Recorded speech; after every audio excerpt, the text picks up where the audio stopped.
ABC One Television. ABC One Television. ABC One Television. Le leader en actualité.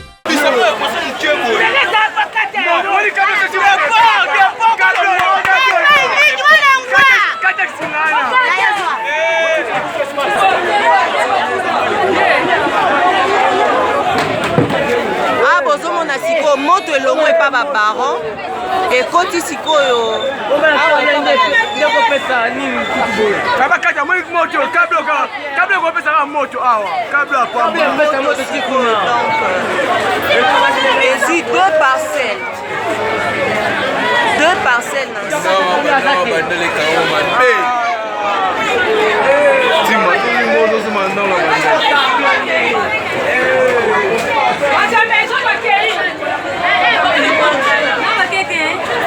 moto penze ezotambola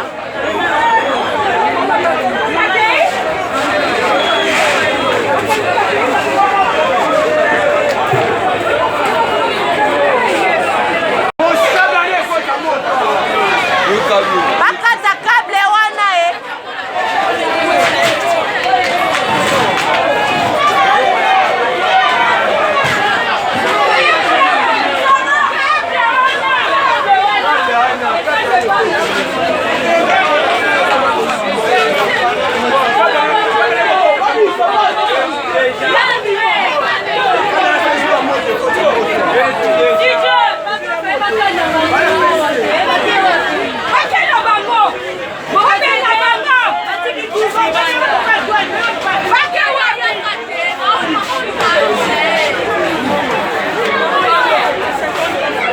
Mesdames et messieurs, bonjour. Mbote na bino banso boko landa biso à travers le monde na YouTube et na AirTag côté Katenzambe apambola bino. Vous savez que Toza Awana Bandalunga précisément na avenue Thierry à Kinshasa et c'est quand on a appris hier qu'il y a eu de feu et qui bandako ndeboko bosi komona awa et zu bandako ya bateau mais tonitoye potoye est-ce qu'il y a eu perte d'hommes, est-ce qu'il y a eu perte matérielle to yebite nango to remeka kozwa moi likanisi ya baimbo ka bandeko oyo bazaki victime ya ndako isika izika ki awa na Thierry alors auto que nous tous ndeko yo moko. Merci.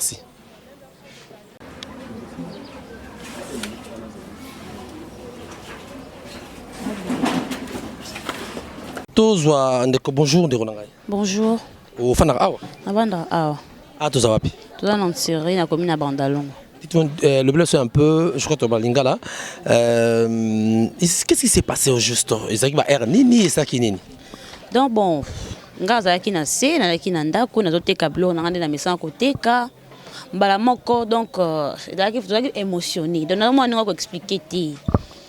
Grand frère mon aussi na coin coup na zoya mbango il partait que qui courant bon tu sais bi petit ceux qui courant nini ba moko côté na ndako alerter biso to bi nini qu'est-ce qui se passe moi si a grand frère puis chose qui na ndako na bébé a kitima do crier moto to mataka ba être trop tard ba ndako donc to récupérer le roté nyon sueziki est-ce que va profiter Dieu merci azaka le coup mo Qu'est-ce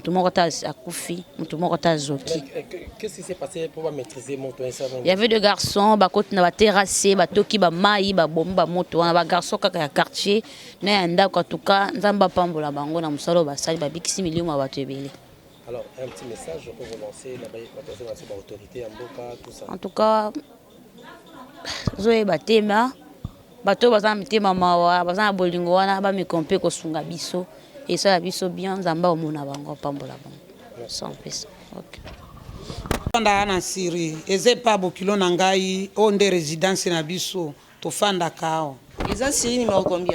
Syrie 328. Syrie 328 eza place onde cour moto ebandaki. Moto ebandi na ba voisin côté église kuna na ba voisin côté na biso ba voisin. Nde moto ye kotamula na ndako na biso nde biso nde moto ezui makasi euti na ba voisin nde e pa na biso pe etindi ki côté ya ba voisin mususu. Siko ezaki pona nini? Toyebite toyebika moto mwana mwasi azaki kuna na kati ya ndako azomelisa mwana bebe wa 2 semaines alobi moto nde ba mati kuna babimisi tangu kaka babimisi nde flamme milinge bandiko bima nde yale ndako ekomi kozika. Alors ce que za na message moko sengel na ote opesa bakosunga biso PTP balingai basunga nde biso lobi na butu ata mutuka moko esandi de 19h jusqu'à 2h du matin ata mutuka moko esandi tomonaki te eza kaka bana na bakamarade ya bana nde basali effort basopi bamai na nde moto ekokita ata mutuka moko ya gouvernement amai tomonaki te to regrette en tout cas nde gouvernement to baokumisa en tout cas eza mawa pasi mingi. Merci beaucoup. Kama moto soke uti wapi tokamwe moto nga kutu nazalaki te nalongaki na 16h30 na église nayoka kana mbinza nde bazobenga bazo ko informer nga oh mama ovandi nga bina vandi te na kati église nini o moto pe ana ndako pa na biso ndina kimba nzambe sungaka libota nanga kutakufa te muntu azoka te ndako ndenge babinda ko eziki en tout cas nécessaire kana kumisika nzambe ninga bateli libota nanga na batu baye ko sunga biso bazubukani te bazoki te muntu akufi te yango kana remisika nzambe azongisi matonde pa nzambe nasuki wa sino bobungisi penza biloko te biloko ebungi bambongo eziki o msusu $1000 na $100 nani yo na sina lobby nani biloko kasi biloko eza biloko kasi nyonso ya biziki eza maboko nde lukaka mais ya nécessaire nde bato babiki to pedre biloko ebele badokima ya mosala biloko so eziki yango tokomisika nzambe nyonso eziki biloko ya kolata kutu eza te oyo kaka ya nzoto na totelemi. Merci beaucoup.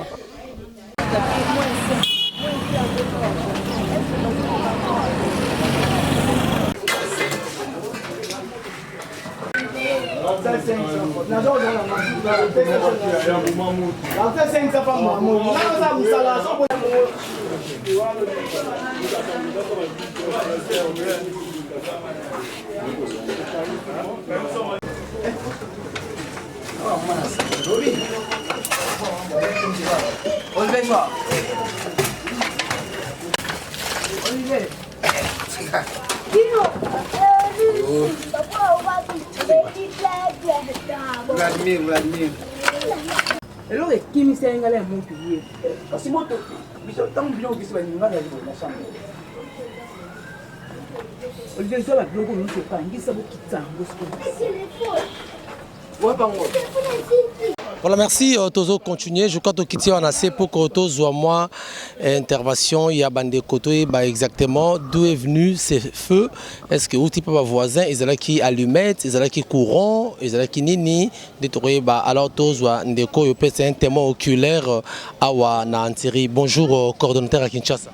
Oui, merci Jimmy. Je suis coordonnateur de Kinshasa mon village et puis journaliste. Professionnel, journaliste de profession. Jimmy, mais ça fait trop mal. Ça fait trop mal. L'incendie peut arriver. Incendie et yaka et kokikoya. Parce que même à Paris, tout le monde a incendie dans Notre-Dame de Paris. Donc c'est quelque chose de normal. Et kokokoma. Mais le problème qui est, c'est l'organisation du pays. Ce qui nous choque. Et Zanini, problème Yamboka. Incendie et kokikoya. Même le pays le plus organisé, le roi Notre-Dame de Paris, incendie, c'est Anini et Yaki. Mais l'organisation du pays, on comprend, Mboka et Zanaba camion anti-incendie, quand le victime se plaigne en appelant, camion anti-incendie dans un de mes... Et était premièrement, la première raison c'est un sous-embouteillage. Or que la a priorité. Toyebi que la priorité, bandeko ba monimo te bandi, bandeko ba bengi, camion anti-incendie, réponse de Bango Libosso Zanini, réponse de Bango Libosso Zali, et que bambouteillage et kangi bango. C'était vers 19h de moto bandi. Camion incendie, yanini embouteillage et kangi bango. Bon.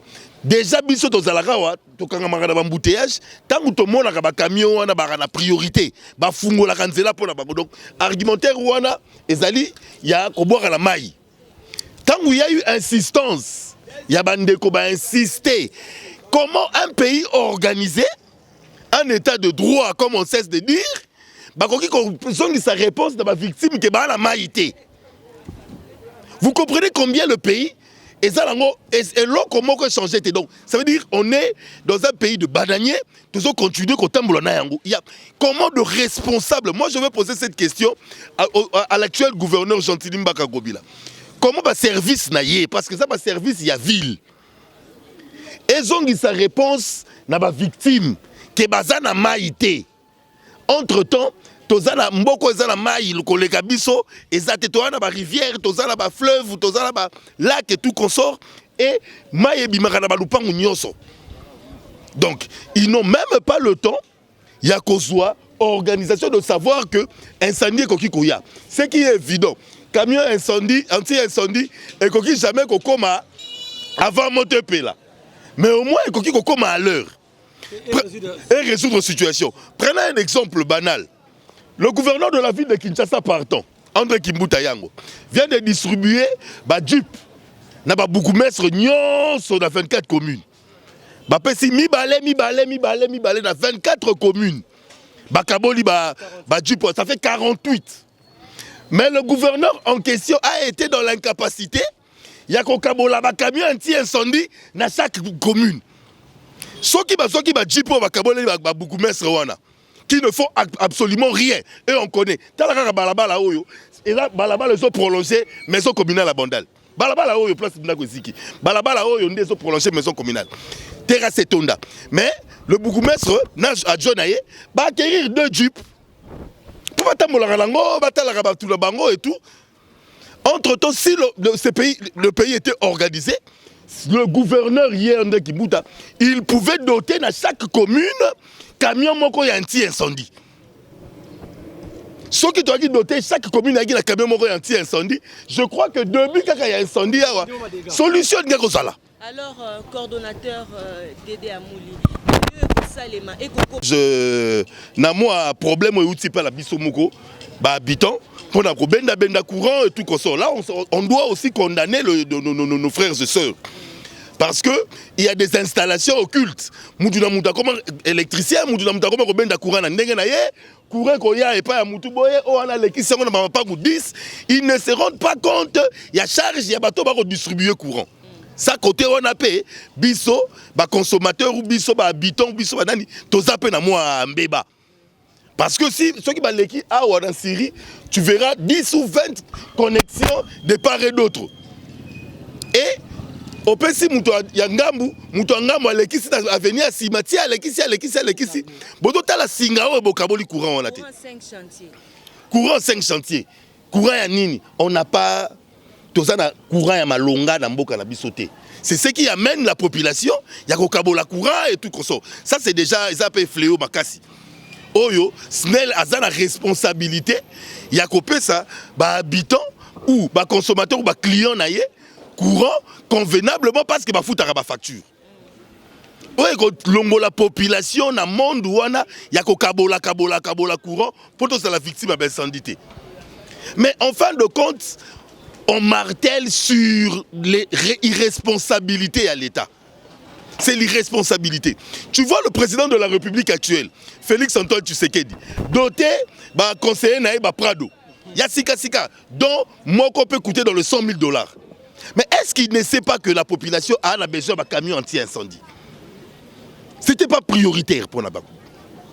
Voilà, merci Ndeko Dédé Amouli, le coordonnateur. Concrètement, est-ce qu'il y a eu perte d'hommes ou perte matérielle ou bien ils avaient dit à quoi au Islamique rapidement parce que voilà. Dieu merci, il n'y a pas eu on n'a pas eu de perte en vie humaine. Ça, c'est quelque chose où te remercier éternel. Mais au moins qu'il y a eu vraiment des dégâts matériels énormes.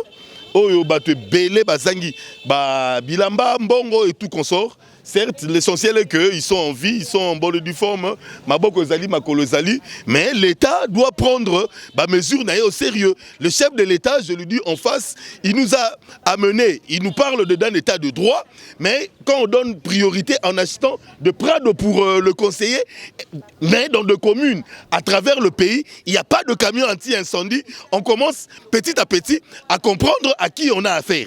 Ça, c'est de un, le gouverneur de la ville qui arrive, il trouve de Jeep. Il préfère le donner aux bourgmestres qui ne font absolument rien et tout le monde témoigne que beaucoup de maîtres et l'autre côté, ils préfèrent leur doter Jeep, 2 jeeps par commune, mais chaque commune a un camion anti-incendie. Donc, jusqu'à preuve du contraire, na Félix Tshisekedi, na Gentil Kangobila, on ne comprend pas qu'est-ce qu'ils veulent. Et là, on a le président, Jeep, Prado, conseiller, plus de 150 Prado. On pouvait doter camion anti-incendie dans la commune, c'est mieux. Merci beaucoup. Qu'est-ce qu'il y a eu juste awa na Bondal et Sikawapi Motozwaki 3 maisons, mais heureusement il n'y a pas eu perte de vie humaine, mais également il y a eu quand même des dégâts matériels pour comprendre bon monine image. Merci beaucoup, je crois tu as lancé message à l'autorité, surtout il y a SNEL Boybake courant, il faut y bon Tozali un grand pays où il fournira énergie, mais t'as la population de vivre. T'as la nenge distribuer courant. Moi je crois que et Kotabakondi va comprendre. Merci Nabayetou Bolandi Bisso, tu continues toujours comme une enquête par rapport à la source il y a Biloko Oyo. On va nous retrouver prochainement. Ciao, merci beaucoup. ABC One Television. ABC One Television. Le leader en actualité. Actualité politique de la RDC, d'Afrique et le reste du monde. ABC One Television. Le leader en actualité. Actualité locale et internationale. ABC One Television. ABC One Television. Actualité sportive, le football, boxe et autres. Actualité religieuse en RDC, en Afrique et le monde. Actualité culturelle de tous les pays africains. ABC One Television. Les leaders en actualité, c'est ABC One Television.